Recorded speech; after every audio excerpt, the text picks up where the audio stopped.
Bonjour à tous. Je prends la parole aujourd'hui parce que j'ai été désignée d'office et en mon absence par le reste du collectif pour être la coprésidente avec Xavier de la Relève Citoyenne. Donc c'est à moi qu'échoue ce genre de tâches et on va d'ailleurs tous travailler ensemble. Alors je suis venue en train parce que j'arrive de Lille et je me posais la question, parce que je procrastine beaucoup dans le train sur qu'est-ce que je vais dire en mot de bienvenue. Parce que j'ai beaucoup de choses à dire et il faut faire un tri pour pas que ce soit trop long. Alors en fait, il y a un média dans ma région qui, hier, a sorti le hit parade régional du cumul. Et ce hit parade montre que parmi 40 élus, les 20 premiers hommes cumulent à eux 2120 ans de mandat, soit en moyenne 53 ans par personne et en moyenne 10 mandats par personne. Et c'est pas fini, parce qu'on a aussi un jeune loup, que vous connaissez peut-être, qui s'appelle Gérald Darmanin, qui lui a 34 ans et déjà 23 ans de mandat. Belle performance. Alors il est où le problème? Le problème, c'est que ce cumul dans le temps, la professionnalisation de la politique, fait le terreau des baronnies, fait le terreau du clientélisme et applique un joug politique sur notre démocratie qui étouffe. Et on le voit à quoi? On le voit à l'abstention, on le voit à la colère, on le voit à Nuit debout, on le voit au Front National. Je mets dans un grand sac plein d'initiatives qui sont très différentes, mais malgré tout, c'est l'expression du fait qu'on a l'impression de ne plus pouvoir s'exprimer à travers la démocratie et qu'on doit prendre des chemins extérieurs. Aujourd'hui, notre démocratie, elle est plutôt soit une oligarchie, soit une plutocratie, c'est-à-dire le pouvoir des riches, mais pas vraiment la démocratie au sens où on l'entend communément entre nous. Le deuxième problème, c'est que c'est le règne du lobby, c'est le règne des intérêts financiers, du libéralisme. Pourquoi? Parce que pour un lobbyiste, plus un élu est en place longtemps, mieux c'est pour lui. Sinon, ça lui coûte plus cher. Si l'élu est changé tous les 5 ans ou tous les 10 ans, il va falloir qu'il réinvestisse sur cette personne-là 10 000, 30 000, 40 000, 50 000, 100 000 euros pour le faire venir à sa cause et pour le faire plaider pour sa cause. Donc ça va aussi dans ce sens-là, le lobby. Ça débouche sur quoi? Sur plein de sujets, la santé, l'environnement, soit pas de décision, soit des décisions très timides qui ne permettent pas de faire face aux enjeux qui sont les enjeux qu'on partage tous ici aujourd'hui sur la planète, notamment la santé, l'énergie. On connaît le poids des lobbies pharmaceutiques, le poids des lobbies de l'énergie sur les décisions politiques. Résultat, il y a des décisions qui sont nécessaires, qui sont indispensables et qui ne sont pas prises, ou très peu. Je veux parler de 3 transitions, 3 secteurs dans lesquels, pour la relève, il est très important de réussir à prendre des décisions. Et ensuite, je vous expliquerai pourquoi on a créé la relève et pas autre chose. La première transition sur laquelle il faut absolument avancer de façon importante, c'est d'avoir des décisions pour une transition écologique qui soit digne et intense. C'est-à-dire qu'il y aille vraiment là où il faut prendre des décisions. Je parle du nucléaire, je parle des énergies renouvelables, je parle du gaz de schiste, je parle de l'ensemble des dégradations de l'environnement. On n'a pas non plus, on peut le dire, l'impression qu'on va vers une transition économique. Grosso modo, la culture libérale a gagné la bataille des idées dans les années 80. On est dans cet état d'esprit depuis longtemps qu'on ne remet pas en question. D'ailleurs, dans les facs de sciences économie, en général, sauf exception, on n'enseigne pas vraiment d'autres, à part l'histoire économique, mais sinon il y a assez peu de nouvelles idées économiques, de nouveaux modèles qui sont en réflexion. On a presque renoncé à essayer de réfléchir à une autre façon d'envisager l'économie. Alors évidemment, il y a l'économie sociale et solidaire, mais elle ne remet pas en question le cœur de l'économie, elle ne remet pas en question les grands enjeux financiers internationaux. Donc on nous laisse jouer avec l'économie sociale et solidaire, mais parce qu'on sait que ça n'ira pas tout de suite très loin. La dernière des transitions sur laquelle on a aussi, et je vais dire l'actualité nous montre que c'est peut-être de plus en plus grave, c'est la transition démocratique. Grosso modo, on referme la démocratie sous prétexte que le Front National augmente et qu'évidemment il faut faire barrage au Front National et à ses idées xénophobes, etc., arriérés. L'année dernière, le Parlement a décidé de réglementer différemment les 500 signatures qui sont maintenant publiques. Et donc, les partis font pression sur leurs élus en disant tu donnes ta signature à ton parti et pas à quelqu'un d'autre. Enfin, il y a un chantage énorme qui est appliqué sur tous les élus, hein, les petits, les moyens, les grands, qui fait qu'aujourd'hui, des petits et des moyens candidats, je pense à Charlotte, mais à d'autres, n'ont absolument pas ou très très difficilement accès à un exercice démocratique qui est fondamental. L'autre décision qui a été prise et qui est importante, c'est que là où on avait une égalité des temps de parole dans le cadre de la présidentielle jusque-là pour tous les petits candidats, et donc on voyait Jacques Cheminade, on voyait Jasper, Nature et Tradition, etc. Enfin, c'était rigolo, c'était ouvert, c'était varié. Et bien aujourd'hui, la loi dit que ce sera appuyé sur la représentation, l'audition, les sondages, etc. Donc ce qui signifie que c'est au bénéfice bien évidemment des grands partis politiques et au détriment des plus petits candidats. Par ailleurs, grosso modo, il y a assez peu de punitions quand il y a des dérapages de la part des élus. Il y a une actualité là avec M. Fillon, mais grosso modo, il y a assez peu de punitions, et du coup, on a l'impression que la population n'est pas exigeante. Finalement, elle réélit ceux qui ont été condamnés. Elle réélit ceux qui ont été inéligibles. En fait, non, la population, elle n'a juste pas le choix. Elle a le choix entre des hommes politiques ou des femmes politiques qui sont à peu près sur le même format. Et ça crée quoi? Ça crée de la colère, ça crée de l'abstention, ça crée du vote extrême, ça crée des solutions qui n'en sont pas. Alors, à ça, ce contexte-là, nous on s'est posé une question, parce qu'on est un certain nombre à avoir plus ou moins fréquenté les partis politiques, plutôt moins que plus d'ailleurs. Qu'est-ce qu'on fait face à ça? Eh bien, nous, on pense qu'il faut remplacer les élus. C'est un peu brutal, c'est un peu direct, mais en fait, on pense que la seule solution, c'est de d'élire des candidats citoyens à toutes les élections, de les former, de les accompagner, pour qu'ils soient demain des élus qui prendront les décisions dont on a tous besoin. Alors pourquoi?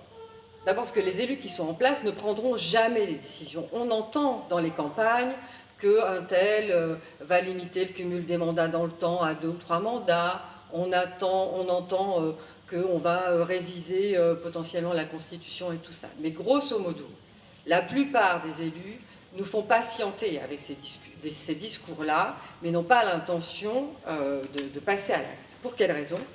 Parce que c'est leur steak, c'est leur yaourt, c'est les écoles de leurs enfants, c'est leur boulot, c'est leur revenu. C'est-à-dire que prendre des décisions qui iraient dans le sens de renouveler la démocratie, c'est se mettre eux-mêmes au chômage. Et au-delà de ça, c'est arrêter une drogue. Vous verrez tout à l'heure, on a une vidéo d'Isabelle Attard qui nous dit que quand elle est arrivée au Parlement, elle s'est aperçue à quel point on devenait vite accro au pouvoir, etc. Et que c'est difficile de lutter face à ça.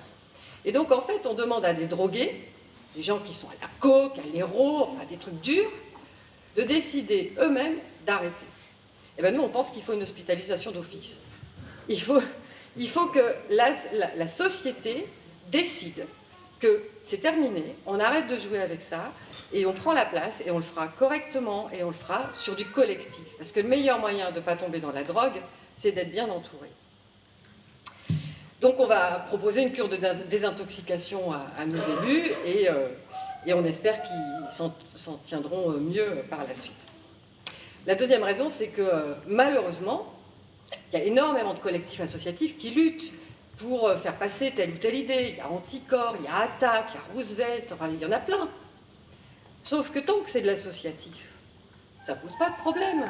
Voire même parfois, on obtient des subventions pour faire nos travaux de réflexion sur la citoyenneté et tout ça. Mais quand on commence à dire on va aller aux élections, là c'est plus la même chanson. Plus du tout la même chanson. C'est-à-dire qu'à partir du moment où on essaye de prendre ce qui est aujourd'hui leur principale raison de vivre, là on rentre dans des situations de conflit, dans des relations qui sont beaucoup plus dures et auquel il faut se préparer. Alors, attendez, parce que j'ai écrit, mais...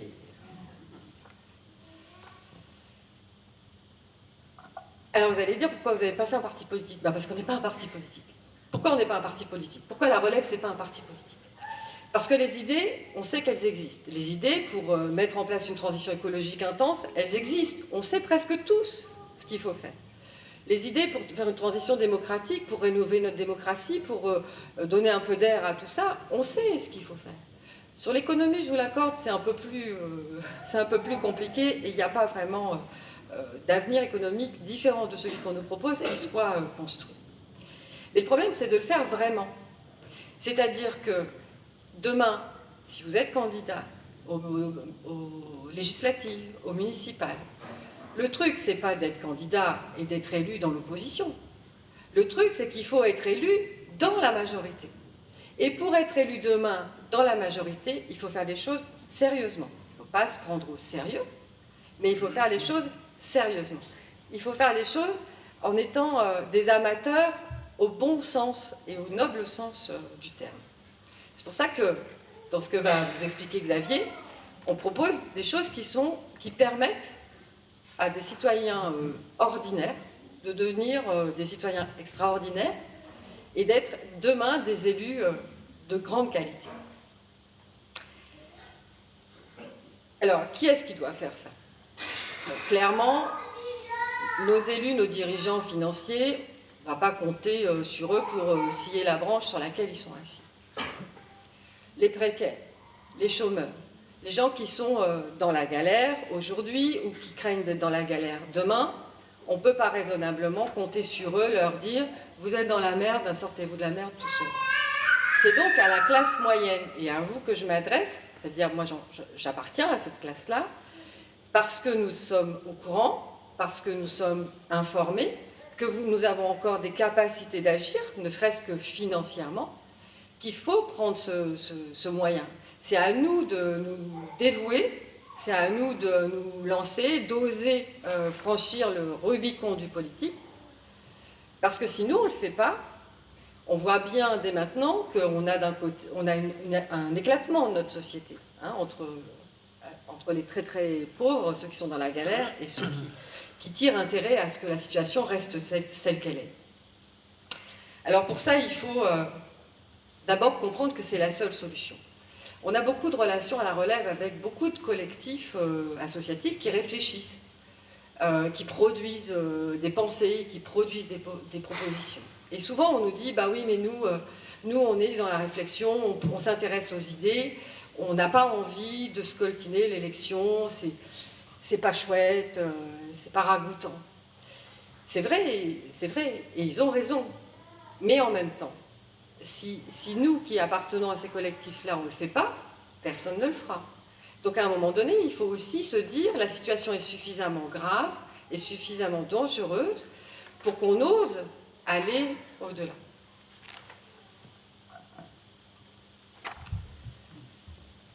Alors ça demande une réflexion sur soi. Parce que moi, il y a très longtemps, en 2001, on a fait dans ma commune un collectif et les mois d'initiative citoyenne. Au départ, c'était un truc gentil. Et puis on s'est fait tellement maltraiter par le maire, député, président de conseil général, qu'on a décidé d'aller aux élections. Et quand on m'a dit la première fois, Anne, tu veux pas être sur la liste? Je me suis dit, oh, je me suis posé des questions. Je me suis dit, mais est-ce que je me sens capable? Est-ce que moi j'y connais rien? Et c'est vrai que j'y connaissais rien, un petit peu plus maintenant. Je ne savais même pas comment ça fonctionnait un conseil municipal, je ne savais pas ce à quoi je m'engageais, je n'avais pas forcément d'argent, j'avais un bébé de 1 an, l'autre qui avait 4 ans, mon compagnon m'a dit « t'es sûr que c'est le moment ?» et puis je me suis dit « bah oui, mais si moi j'y vais pas, les autres vont pas y aller non plus ». Et ce gars qui est là depuis 72, je crois, et on était donc en 2000, qui allait se représenter et qui, je crois, est toujours député, enfin bon, il aurait toujours été royal dans sa place. Donc on l'a bousculé. Et donc ça interroge sur est-ce que j'accepte de mêler mon image, même si à celle des élus, qui n'est quand même pas une image très glorieuse? Est-ce que j'accepte d'aller me salir avec ces élus dont on entend tous les jours, qui sont pas propres, quoi, que c'est pas honnête? Est-ce que j'ai le temps? Est-ce que j'ai le courage? Est-ce que j'ai l'argent? Enfin, il y a plein de questions. Et c'est pour cette raison, et parce qu'on partage ça dans toute l'équipe, qu'on s'est dit on va faire une enquête. C'est quoi les freins? Qu'est-ce qui empêche un citoyen de se dire allez, j'y vais? Qu'est-ce qui fait qu'on n'ose pas? Donc c'est pour ça qu'on a fait cette enquête dont on va vous parler ce matin. Puis après, il faut apprendre. C'est-à-dire qu'en fait, aller aux élections, c'est pas si simple, c'est pas très compliqué. Mais entre les histoires de mandataires financiers, de comptes en banque, de délais à la préfecture, de dépôt de déclaration, de candidature, de rattachement administratif, le format au millimètre près du bulletin de vote, les 4 couleurs de la profession de foi, etc. C'est pas très compliqué, mais ça demande un peu de compétences. Et donc, on s'est dit que si on veut que les citoyens puissent se présenter, il faut qu'on les accompagne sur ces aspects techniques, parce que c'est tout con, mais si votre profession de foi, elle arrive 1 heure trop tard à la préfecture, elle n'est pas dans les enveloppes. Si elle n'est pas dans les enveloppes, votre visibilité est beaucoup moins importante. Et donc ça, il faut l'aider, il faut l'apprendre, s'exprimer en public, expliquer pourquoi on est là, considérer qu'on n'a pas besoin d'avoir réponse à tout pour être un bon candidat et potentiellement un bon élu. Et tout ça, on doit le faire avec des rêves, avec du sérieux, avec des ambitions, avec des principes aussi. Donc c'est ce qu'on retrouve dans ce qu'on a pu écrire, nous, dans la charte et dans les engagements qu'on demande aux candidats de la relève. Et puis aussi beaucoup de conviction et beaucoup d'énergie. Alors la relève, c'est un outil. Donc ça ne sera un outil que s'il y a des artisans. Et c'est pour ça qu'on le crée. Et c'est donc dans les mois qui viennent, dans l'année qui vient, on verra si cet outil qu'on a façonné en espérant qu'il soit le plus utile possible, trouve son public et trouve les citoyens qui ont besoin de cet outil-là pour rénover la démocratie. Et on espère que ce sera l'outil qui va permettre de renverser le jeu, le rapport de force entre les citoyens, la population et notre classe actuelle d'élus. Je vais m'arrêter là, je suis déjà un peu trop longue, je crois. Je voulais remercier mes acolytes, Xavier, Isabelle, Bénédicte, Dominique, Jean, Joël, Frédéric, Péric, Alex, Benjamin, Sophie, Patrick et tous les autres. Et j'espère que vous allez passer une bonne journée. Donc là, ce matin, on travaille sur l'enquête, les résultats de cette enquête et toutes les conclusions. Et cet après-midi, on a des ateliers.